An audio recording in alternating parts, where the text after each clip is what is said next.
one of the oldest titles in the British royal family is the Duke of York, traditionally given to the second son of the ruling monarch.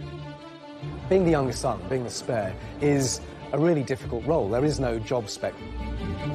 Throughout its 600-year history, the House of York has had more than its fair share of scandal. Dukes of York are ripe for scandal. There are always going to be pitfalls. Of course, you have all the perks and privileges of being royal and none of the responsibilities. Some very formidable characters in our island history have been Dukes of York. There's the infamous story of the princes in the Tower who were allegedly murdered by their uncle, Richard III. But now the current Duke of York, Prince Andrew, is facing scrutiny. As the second son, Andrew spent his childhood and, of course, his adult life he has spent in the shadow of his older brother. A bit naive, but then his judgment has always been a bit naive. Did you have to go by private jet to Newcastle? Yeah, because there was no other way of getting there and back. A naval officer and celebrated war hero. When there are missiles and things flying around, at that precise moment, you are on your own. I don't call it escapism at all. James Bond is escapism, and I'm not a commander yet. A playboy prince, once second in line to the throne. I think he was always seen, as Prince Charles said, as the handsome one, a bit of a favourite of the Queen. He had a good life. He had all the privilege with none of the responsibility. Now caught up in a story that has shocked the world. I think it's fair to say that this is a scandal of an entirely different nature. This is by far the most damaging of allegations. Poor old Prince Andrew, he rarely seems to be out of the papers these days. Prince Andrew, you're going to resign, Prince Andrew. You're an embarrassment, sir. What impact will the current Duke of York have on the future of the monarchy? He's never been far away from controversy, but his connection with Epstein, that ill-fated friendship, has inflicted the greatest damage on his reputation as a member of the royal family. What will this latest scandal mean for the House of York?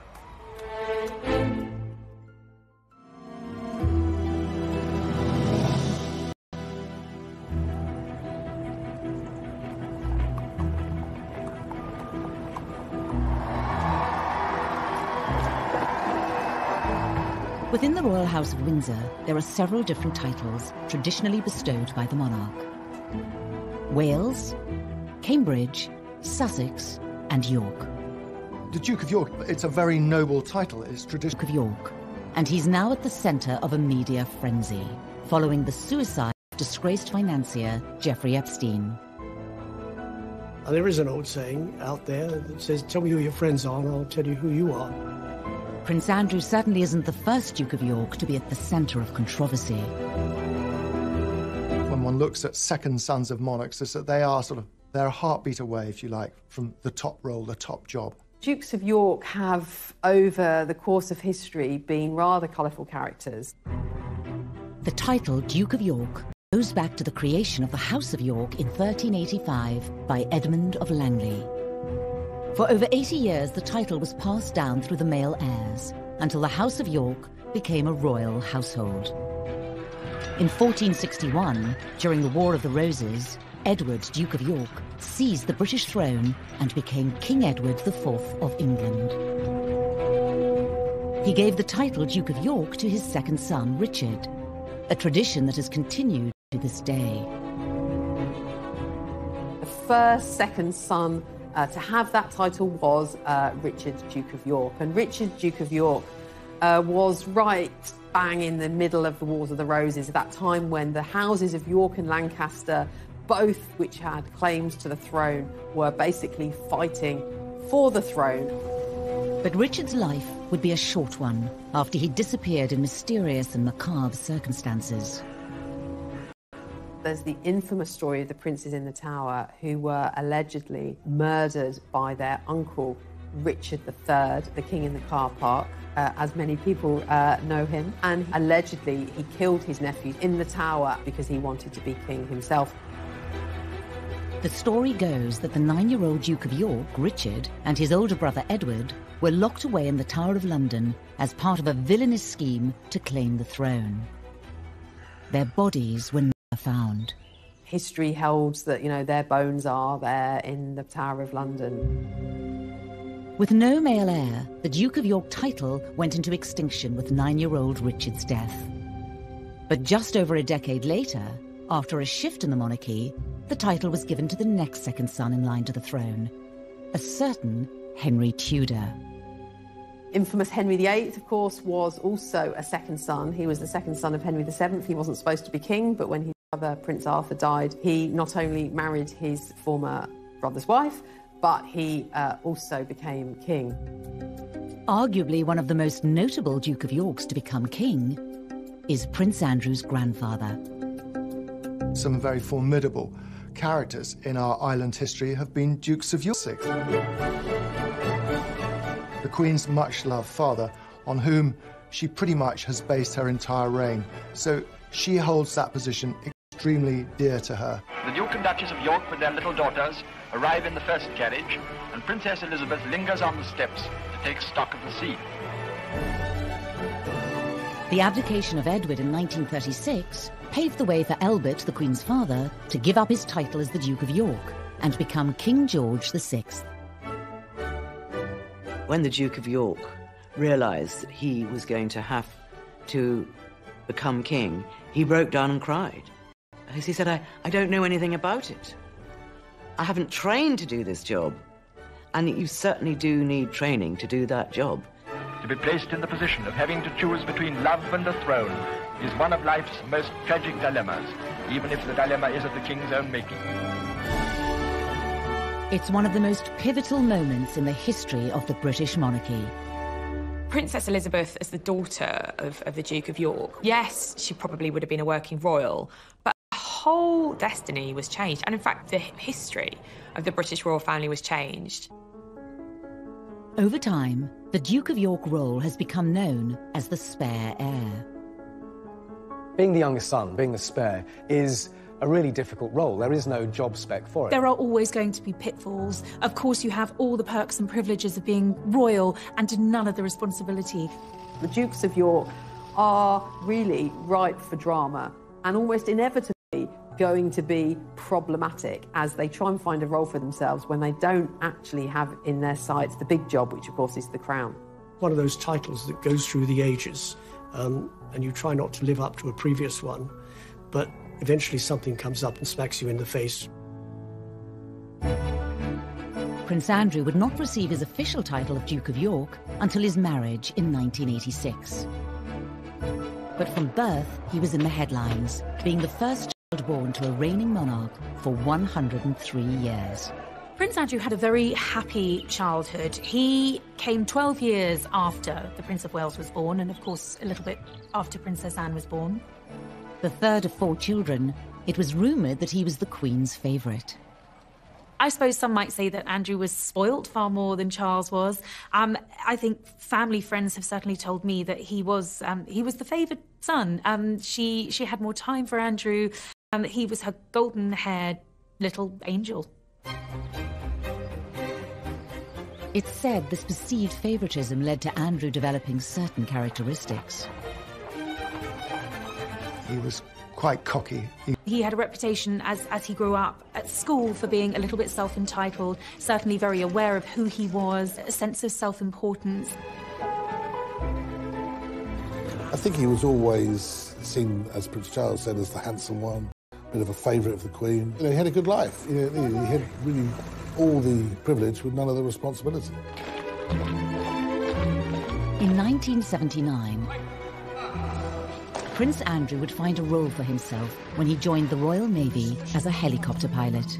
Harpoon Master is on. FCS, Niles, trims, set, lights on. He wanted to make the Navy really his career for life, and he was a diligent young officer, with 1 or 2 exceptions. I mean, he is famously said to have remarked to one senior, very senior naval officer that a senior officer could call him H, being short for HRH. And the senior officer said, "And you can call me sir." And again, it gives you an idea of what the young Andrew was like. Basically, what I'm here for is to work the ship up into aviation and also myself back into the deck. And actually getting back on the deck on a dark night is quite exciting. He was a good naval officer. diligent, hard-working.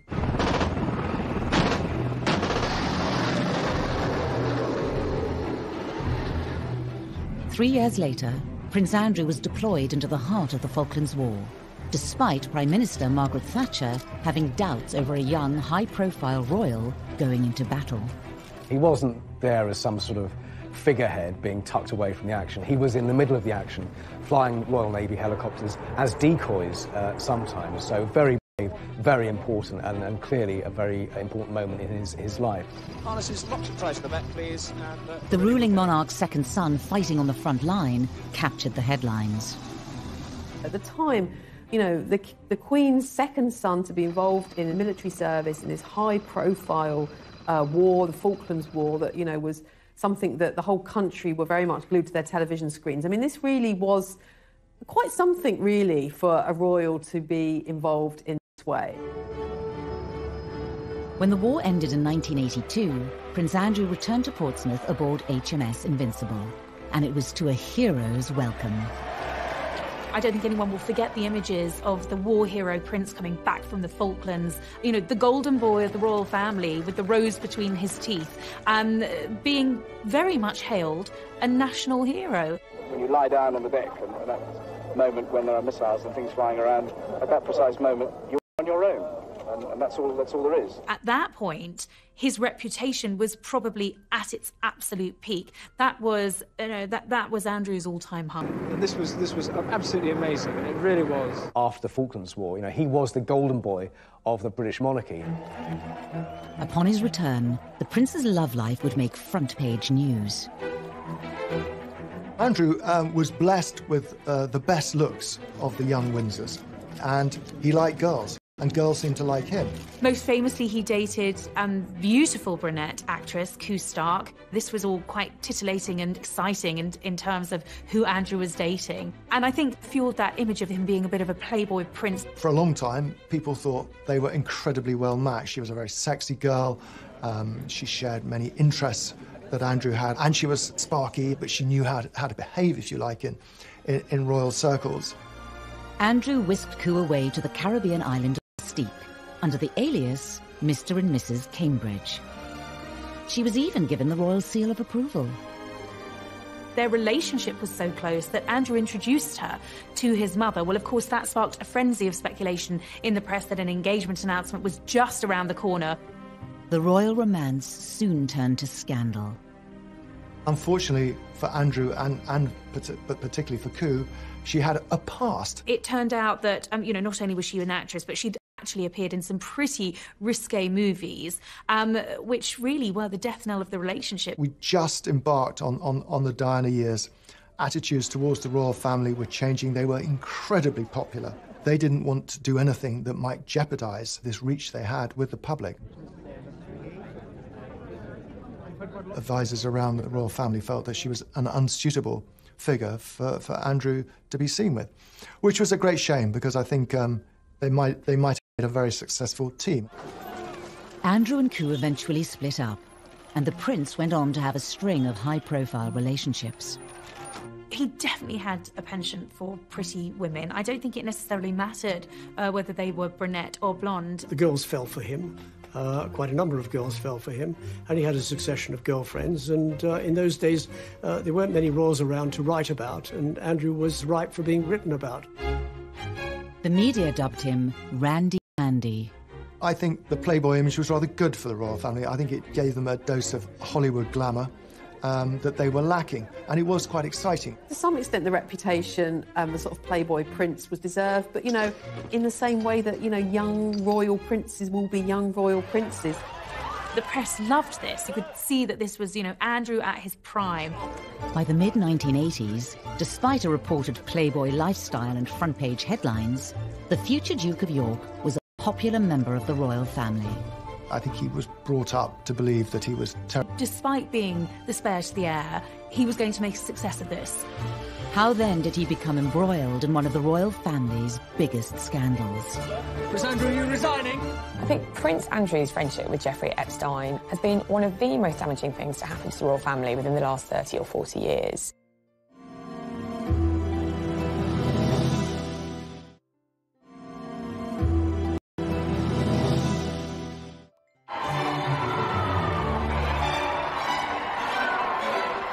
Members of the royal family are often given titles upon marriage, and Prince Andrew was no different. After marrying Sarah Ferguson in 1986, his mother, the Queen, bestowed on him the title Duke of York. With the dukedom came a royal salary of around £300,000 a year. A Royal Duke of York coat of arms with an emblem made up of an English lion, a Scottish unicorn and anchor. And a brand new family home, Sunninghill Park, a 12-bedroom mansion in Surrey. Being the Duke of York, of course, a role that comes with all the perks and privileges, life in a palace, a valet, a butler, his every whim catered for. I mean, Andrew had all of that, a life of luxury, a life of privilege. Connected by title rather than blood, Prince Andrew was now part of a house and lineage dating back over 600 years.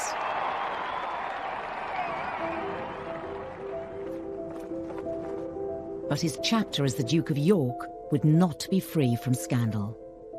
In 1999, Prince Andrew was introduced to Jeffrey Epstein.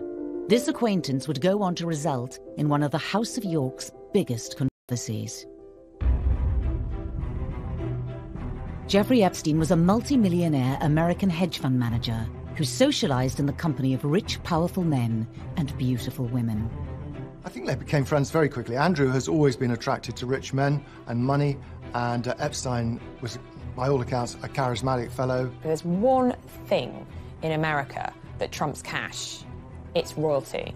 Epstein had the cash, Andrew had the cachet. And of course, Andrew was a real-life prince. Americans love British royalty.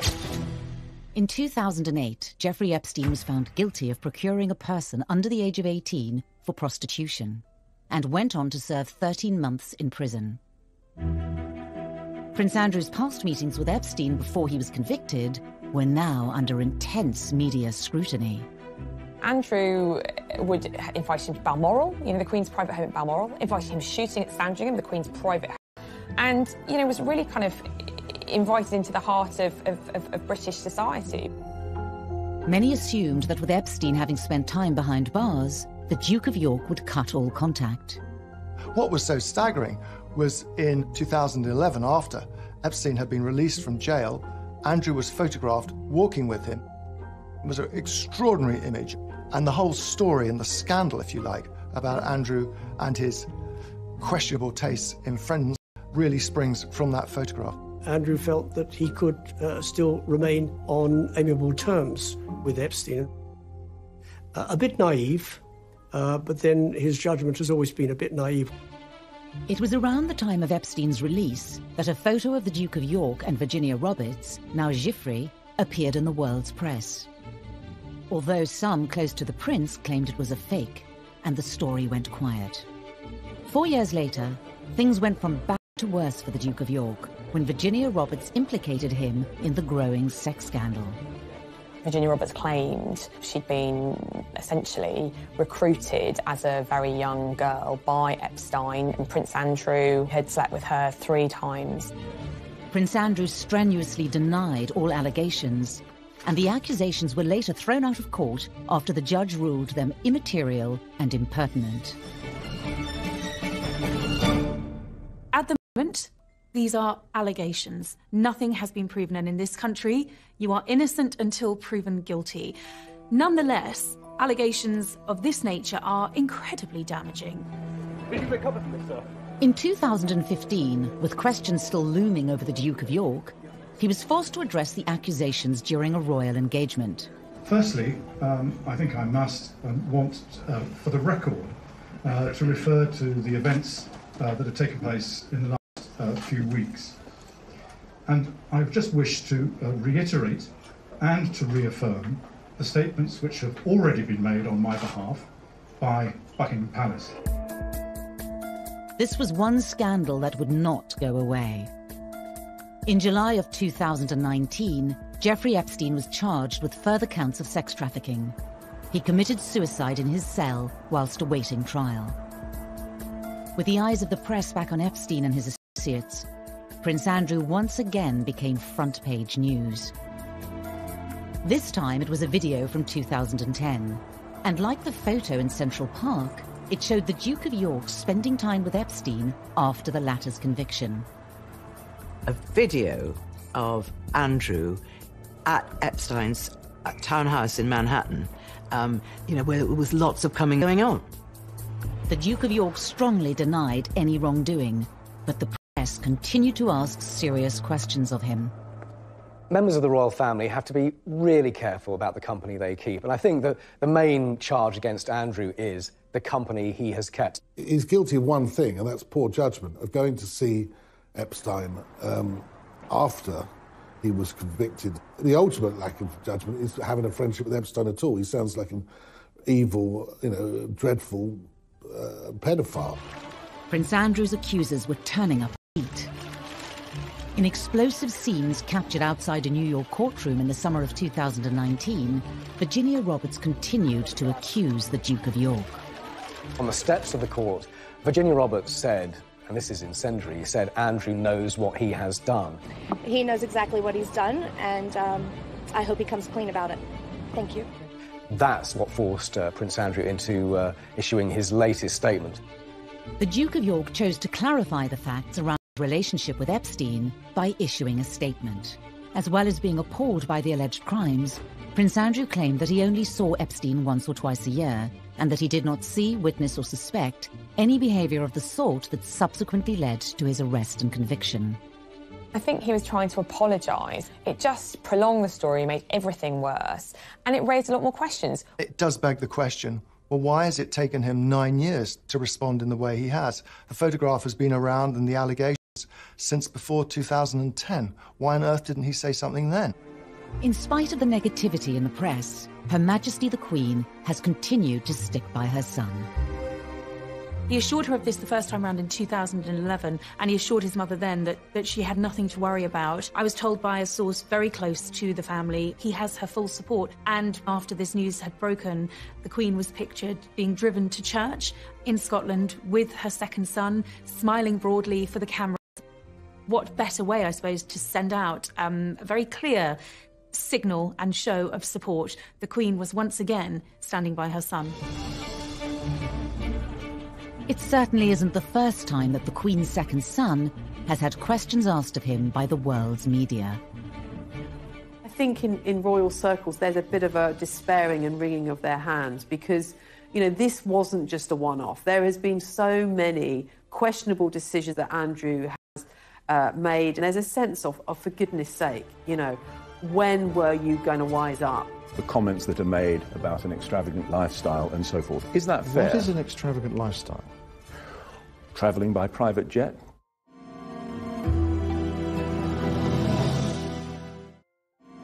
Don't care, you don't care, we can come from anywhere. Raise your hands, everybody drink again. Drinks up, shake up, do you wanna be drunk up? Drinks up, shake up, move, hey, but you.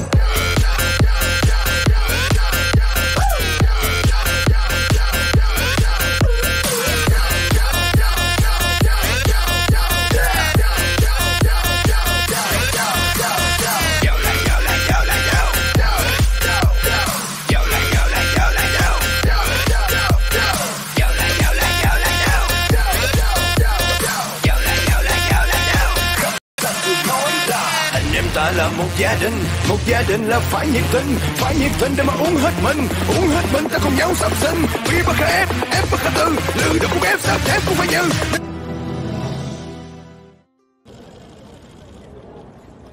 In 2019, the Duke of York, Prince Andrew, hit the headlines following the suicide of convicted paedophile Jeffrey Epstein. His association with Epstein was another controversy to add to the growing list that has plagued the House of York. Prince Andrew is not the first Duke of York to be mired in controversy, but I certainly think the Epstein allegations are perhaps some of the more serious in the history of Dukes of York.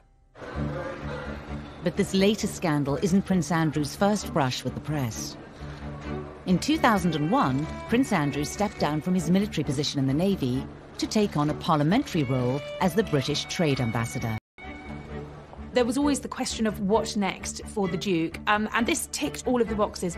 Andrew was determined to make a success of being trade envoy, and I think as an ambassador for Great Britain, certainly in those early days of that role, I think he did quite a good job. I mean, he certainly had pulling power. You would hear MPs saying that he was the greatest asset for Britain in terms of trade and industry, because frankly, you get a call saying, would you like to meet Prince Andrew, the Duke of York?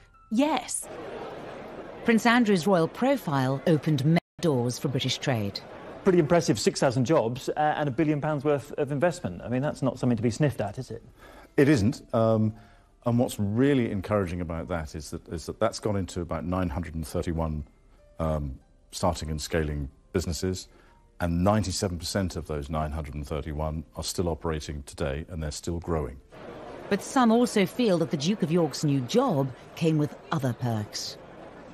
Every June, every royal correspondent goes to Buckingham Palace to look through the royal accounts, and we all go straight to the travel document, because that's the one we all understand. How much the royal train costs, how much those private flights are costing. And year after year, he would be at the top of the list. Or in what used to be known as a Queen's Flight aircraft, and he'd do the business on behalf of British Trade International, and then he'd go off and get the golf clubs out the boot of the plane and go off and play golf. The Duke of York's frequent travel and mode of transport quickly garnered him yet another nickname. Air Miles Andy was a nickname which refused to shift for many, many years. He was stung by the nickname because he thought it was slightly insulting to him, as though he was just sort of gallivanting around the world, having fun, whereas his argument was, look, he's there on official business. He's doing what the government asked him to do. One year in particular, Prince Andrew cost the British taxpayer over £500,000. This was seen as not on, and quite frankly, it wasn't on. It's not the sort of things you do. If you go out and you're there doing a job of work on behalf of UK PLC, you do the job of work, you come home. If you want to go and play golf, and you make your own arrangements, get on an aeroplane and pay for the fare yourself and fly off. And unfortunately, he didn't do that. The Duke of York agreed to a one-to-one television interview. I am not doing this, as it were, for my own good. I am not getting any return for this. This is all done on behalf of the UK. It's not done on my behalf. If I was doing it, I wouldn't, as it were, allocate my time in this way.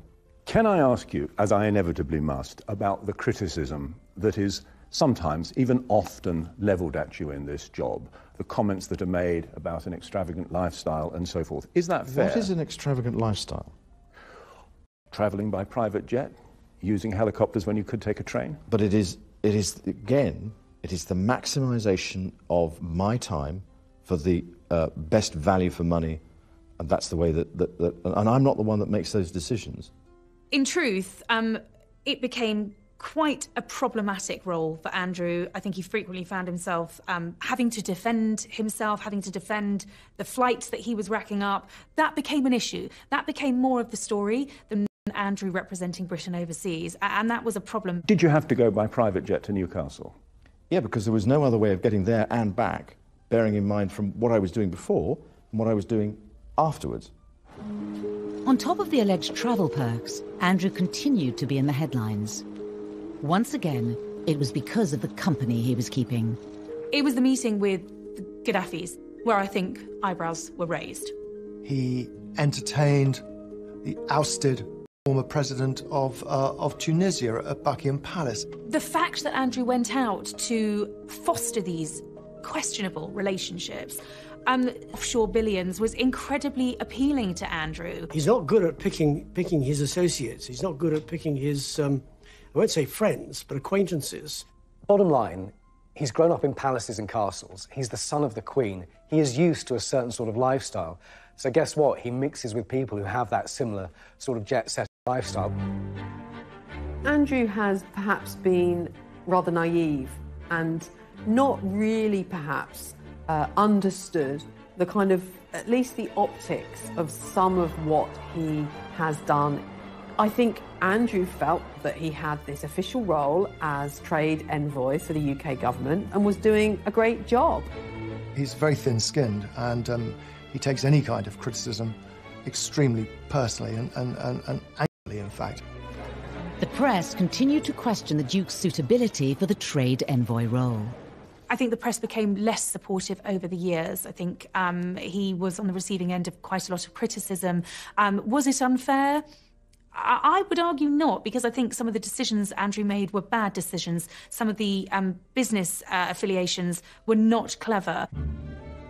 It was at this moment, with huge pressure mounting on Prince Andrew's job, that the photo with Jeffrey Epstein in Central Park was released, sealing the trade ambassador's fate.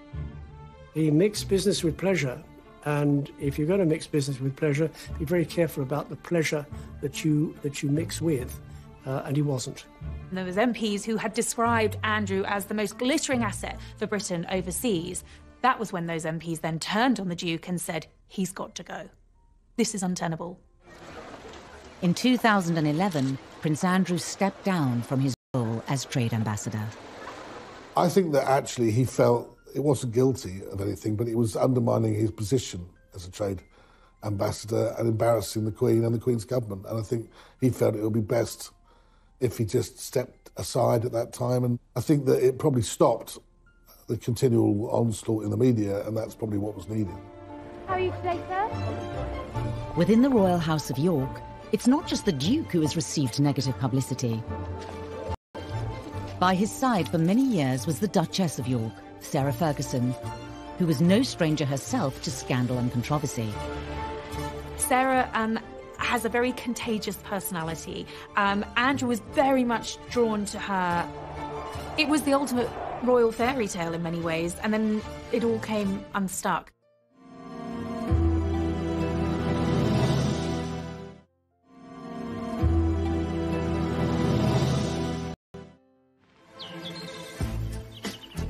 Prince Andrew has spent most of Playboy Prince and a much-talked-about trade ambassador.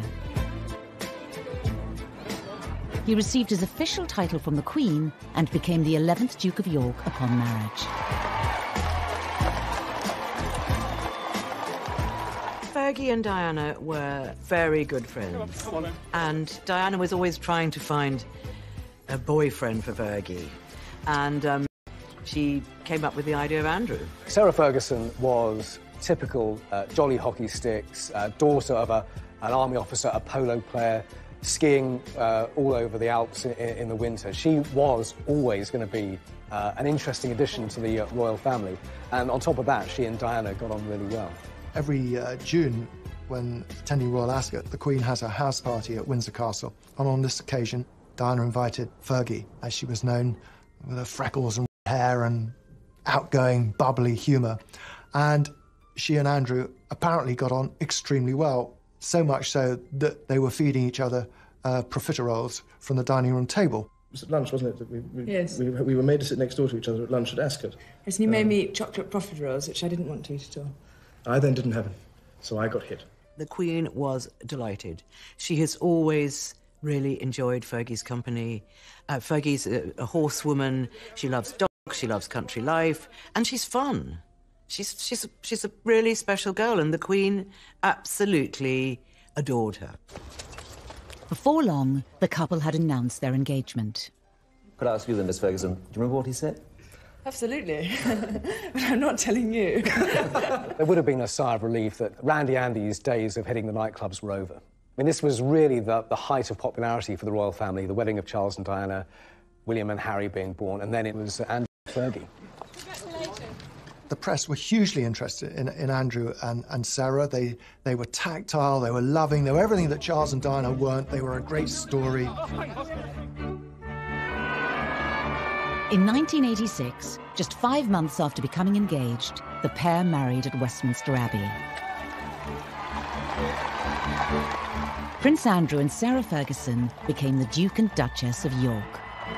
I think what was so exciting for the press during this period of those royal marriages was that for the first time they had the original Fab Four. You know, you had Andrew and Fergie, Charles and Di, these two very glamorous women. They were out there on the world stage. And I think at that period, you know, the future was very sunny and very bright for the royal family. The couple were whisked away on royal tours of Canada and North America, where the Duchess made quite an impression. What I remember about that in particular was the whole tour letting my darling husband of a year and a day do all the public speaking. So we agreed, for once, that I should have the last word tonight. I think Andrew was very proud of her. I mean, she complimented him, if you like, in a way. She rubbed off some of his rougher edges. I mean, he was still a slightly abrasive character. She was good for him, yeah. One of the royal couple's stops was Hollywood.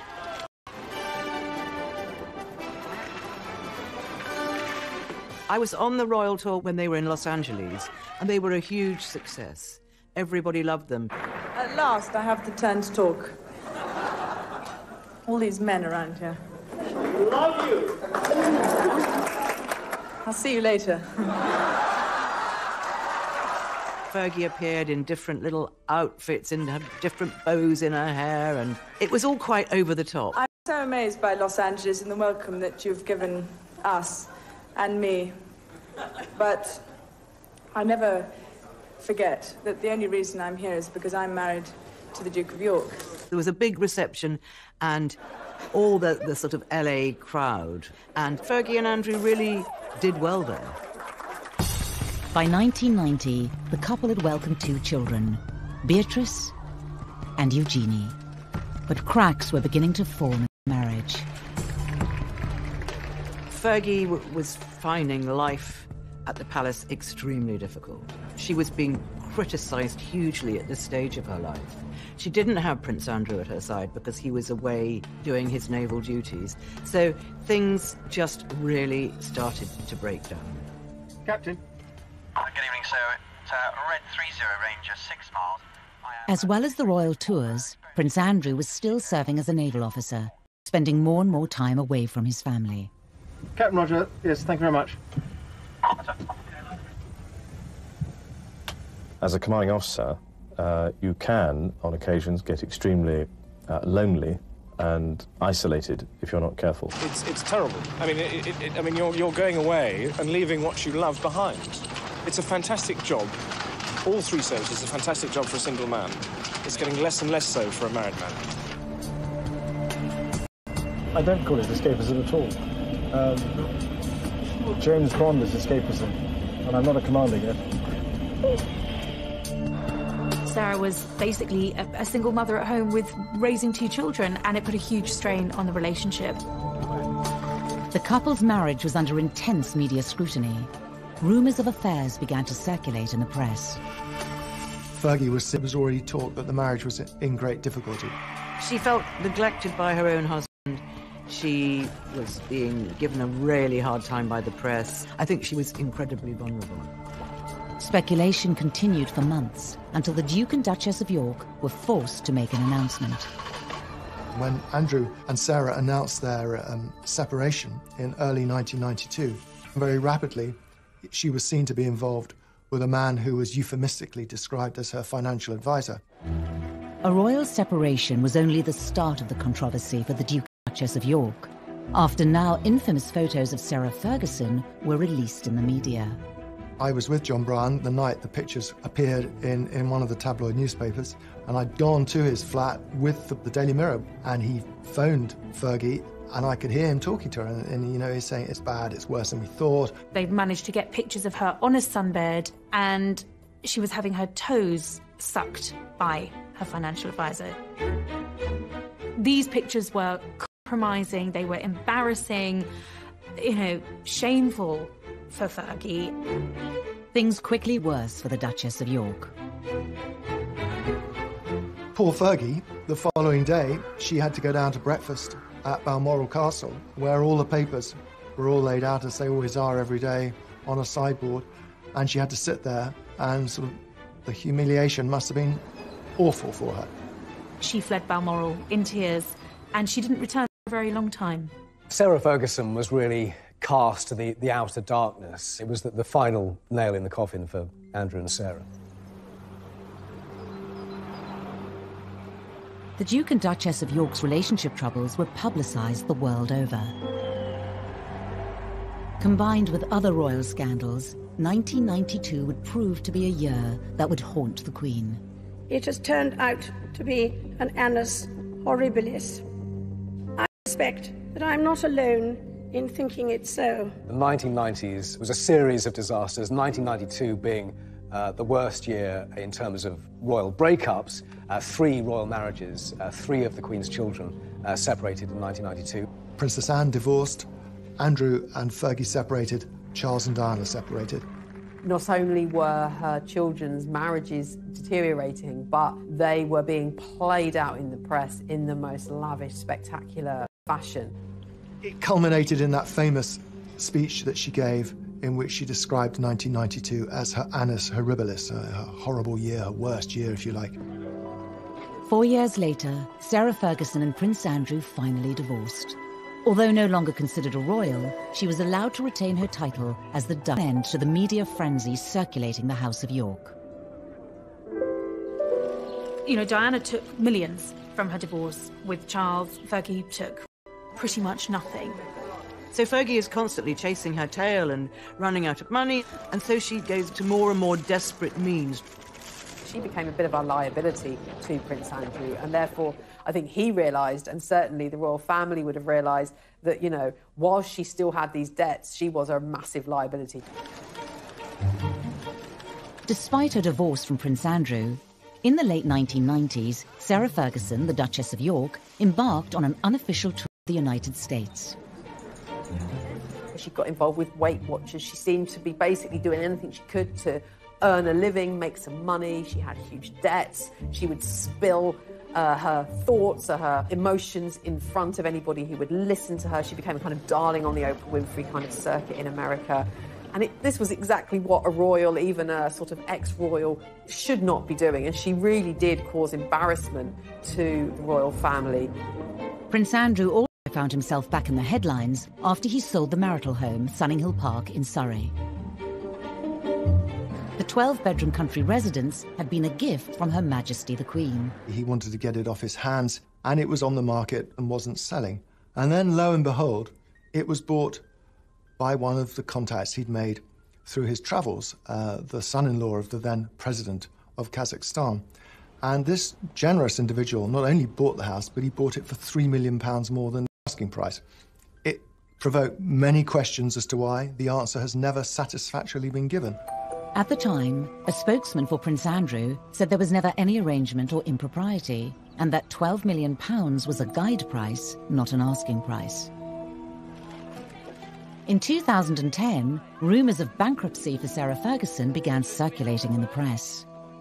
And the Duchess of York became part of a huge sting from the news of the world, as seen here in a secret video recording. If we want to do a big deal with Andrew, then that is ridiculous. I do want, of course.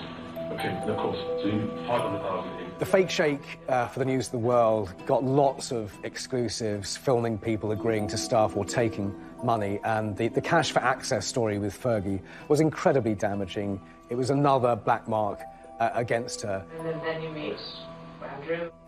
In the video, she is seen talking to the now discredited fake sheikh, offering access to Prince Andrew for £500,000. No one was surprised when she found herself a victim of a pretty unpleasant newspaper sting, and they got her on film boasting that she could get access, embarrassing once again for the royals. The Duchess of York has said she was devastated by the news of the world sting, and that it was a serious lapse in judgment. She also later added that she felt tricked. Sarah Ferguson's reported financial difficulties would see a return of Jeffrey Epstein. In 2011, the Duchess of York admitted to accepting £15,000 from Epstein to help pay off her debts. One of the other complications to the story of Epstein and Andrew is the fact that the Duchess of York herself was acquainted with Epstein, and indeed he lent her money for the infamous debts that she had after her divorce to Andrew. Epstein was among a number of rich men who helped to bail her out. A bad choice, and I think the Duchess has since recognised that she should not have accepted money from him. Sarah Ferguson later said she had made a gigantic error of judgment. It all just is very, very, very unfortunate, and it's again this kind of lingering bad taste that Epstein has brought to the royal families. reputation in regard to both Andrew and Sarah. Despite all the controversy, over the years, Prince Andrew and the Duchess of York remained close. What I find remarkable is that despite all of the scandal, you know, the debt, the controversies, Andrew and Sarah have remained the best of friends. With the whole Epstein affair, Fergie has absolutely kind of stood by her man. I think she's been the one who's been in scrapes before, and Andrew's always stood by her. He's never thrown her to the wolves. He's always looked after her financially, emotionally. And I think this time she felt able to repay a lot of that debt. With the Epstein scandal showing no signs of disappearing and Prince Charles set to one day take the throne, what does the future hold for the Duke of York and his family?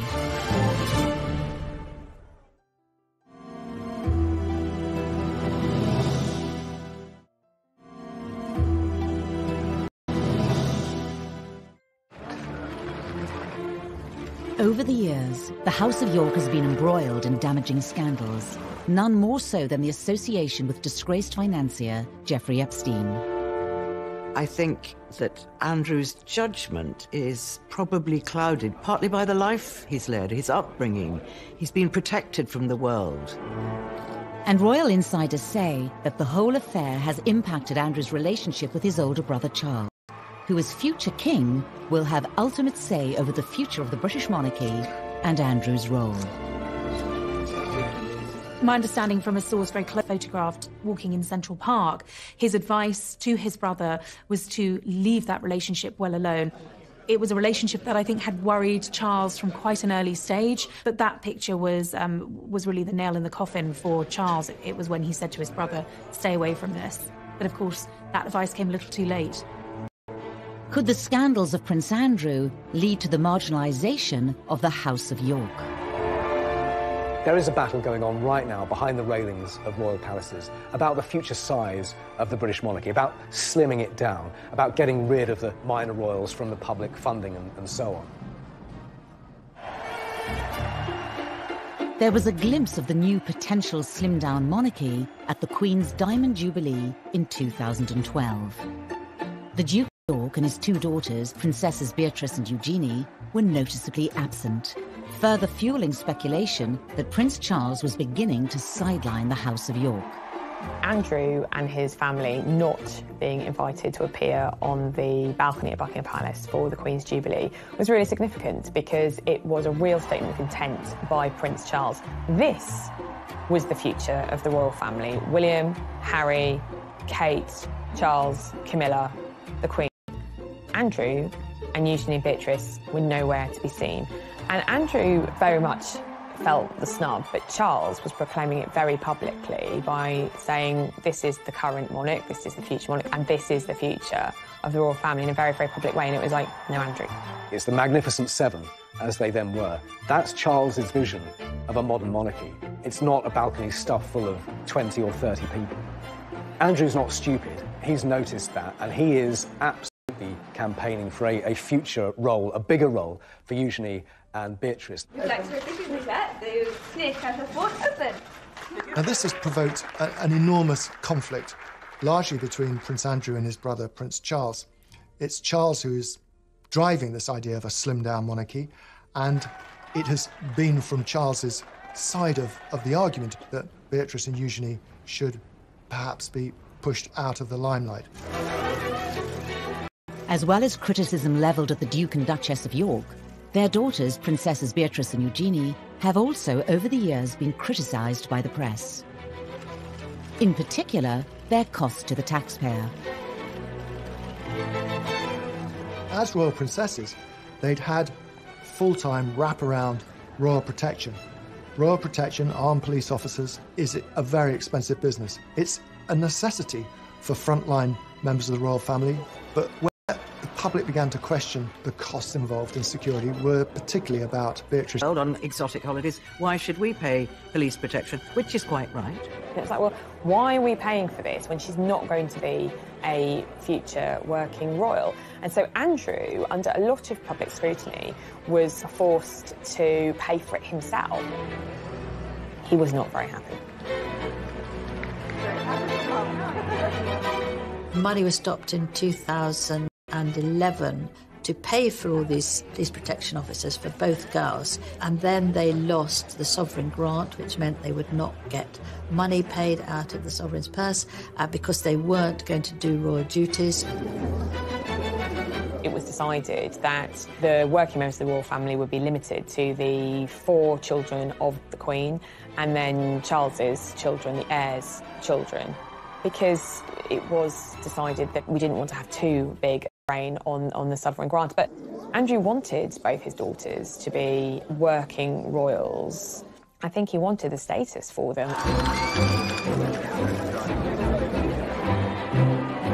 You look at the Princess Royal, she's got 2 children, Peter Phillips and Zara Tindall. Both of them, without titles, have made their way in life quite admirably, without any handouts from anybody, without any titles, and it's worked for them. And if it's worked for them, then it should work for Beatrice and Eugenie. In 2018, Princess Eugenie married her long-term boyfriend, Jack Brooksbank, amid all the pomp and ceremony of a royal wedding, the scale of which many believed was Prince Andrew's way of putting his family back into the royal limelight. There was criticism over Eugenie's wedding. It was paid for privately, and yet, there was still questions asked over whether it was absolutely necessary to have 2 wedding dresses, 3 days of parties. And I think for the Yorks, it's hard for them to escape that sort of controversy because they have been known for their exuberant spending over the years. Prince Andrew, becomes very grand and royal, and he makes things happen. You want to get married in St George's Chapel? You'll get married in St George's Chapel. You want the biggest party the world has ever seen in my back garden? You'll have it. Andrew was at pains to point out that this was a bigger wedding than Harry and Meghan's, and that they'd invited more people to fill St George's Chapel. Of course, that was the same place that Harry and Meghan got married a couple of months earlier, because Jack and Eugenie had so many friends, so more people had to come. Eugenie had 3 days of parties. It was almost Andrew saying, yeah, Meghan and Harry, whatever you can do, I can do better. And with Beatrice's recent engagement to Italian property tycoon Edoardo Mapelli Mozzi, speculation regarding... And it was rumoured in the press that Prince Andrew was keen for his daughter's husbands to have royal titles, something the Duke of York denied. It's very interesting the way that Princess Eugenie is still styled. Because her husband hasn't got a title, officially she should now be Mrs Jack Brooksbank, and in the court circular and in correspondence, because that's her very archaic official title. But it's very interesting that she is styled Princess Eugenie, Mrs Jack Brooksbank. So I think that was very much a sign from Prince Andrew that his daughter should be remembered, that she's still a princess. Despite Prince Andrew's best efforts to keep the House of York front and centre, what will the Epstein scandal mean for the Duke of York?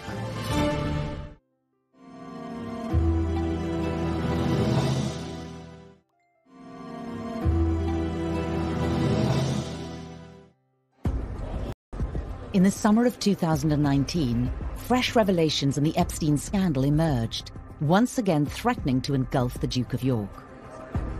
Will you make up for me, sir? He's never been far away from controversy, but his connection with Epstein, that ill-fated friendship, the Epstein connection, has inflicted the greatest damage on his reputation as a member of the royal family. In July, federal prosecutors filed new charges and once again arrested Jeffrey Epstein. Prince Andrew's continued friendship with Epstein was once more called into question. Previously unseen footage of Prince Andrew in Epstein's Manhattan townhouse appeared in the media. Although it had sort of slept dormant for 4 or 5 years, it burst on the scene again. And they showed a video of Andrew at Epstein's townhouse in Manhattan, where there was lots of comings and goings with young women. So the world is saying, how could he not have known what was going on? This has been a very turbulent summer for the royal family. Buckingham Palace has gone into firefighting mode. They're defending the Duke of York against the most serious allegations to plague him in his royal career. There are questions that many believe the Duke hasn't completely answered. Epstein's suicide whilst in custody meant he never stood trial the new allegations. Epstein killed himself shortly before going on trial again, and so his accusers feel that they have been cheated of their day in court. Footage captured on the steps of a New York courthouse showed Virginia Roberts, now Giuffre, renewing her accusations against the Duke of York. He knows, of course, the wider allegation of what he knew about what Epstein was doing. Did he really see nothing, as, of course, he has strenuously insisted is the case? Now that Epstein is dead and is not going to have his day in court, it's hard to see how Andrew can properly and conclusively shut these allegations down. The case against Epstein was dropped after his suicide, but there have been calls to investigate some of his associates. With the Duke of York named in court papers in 2015, Virginia Roberts' lawyers have asked for Prince Andrew to come forward and be interviewed under oath. Despite a judge ruling, comments about him be struck from the court record for being immaterial and impertinent. Andrew has never been spoken to by American law enforcement agencies. Buckingham Palace has been at pains to stress that if people want to talk to Andrew, they can. I mean, of course they would say that, wouldn't they? Whether that would actually happen is a different matter. If the Duke of York were to testify, it would be the first time in history that a member of the British royal family has appeared in a US court. Andrew clearly in his statements repeatedly has said, I didn't do anything wrong, I didn't know anything wrong was going on. The statement hasn't appeased the various Epstein victims in America, and in particular one has said that Andrew knows what he has done, and the lawyer is calling for Andrew to go to the US to testify. Virginia Roberts gave a televised interview to American television program Dateline for NBC. It was a program watched by millions, in which she further detailed her alleged interactions with Prince Andrew. The first time in London, I was so young. Keelan woke me up in the morning and said, "You're going to meet a prince today." I didn't know at that point that I was going to be trafficked. This is not a trial by the media. It is an investigation. And it is not up to newspapers to point fingers. It's not up to newspapers to put him on trial. It is up to the Americans, as and when they have a case.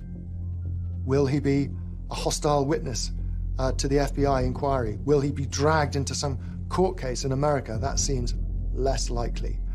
But surely someone is going to want some answers to very many questions about his connection to Jeffrey Epstein, to the girls, and to all those stories which have been buffeting the royal family throughout the summer months. Despite his protestations of innocence, we don't really know what happened, and therein lies the problem. And I think that this will continue to dog him, this affair. Yet to be seen. The royal family are, by their very nature, loyal to one another, and they close ranks and support each other. But Prince Andrew is testing that policy and that loyalty and, you know, family ties absolutely to the limit. The royal family, over the centuries, have been involved in all sorts of allegations, innuendo, scandals, and they have survived. They've survived for over 1,000 years, and they will continue to survive. Individual members of the royal family are not involved in this, only Prince Andrew. As Prince Andrew's future is discussed and speculated upon in every quarter, the title Duke of York is itself facing an unknown future.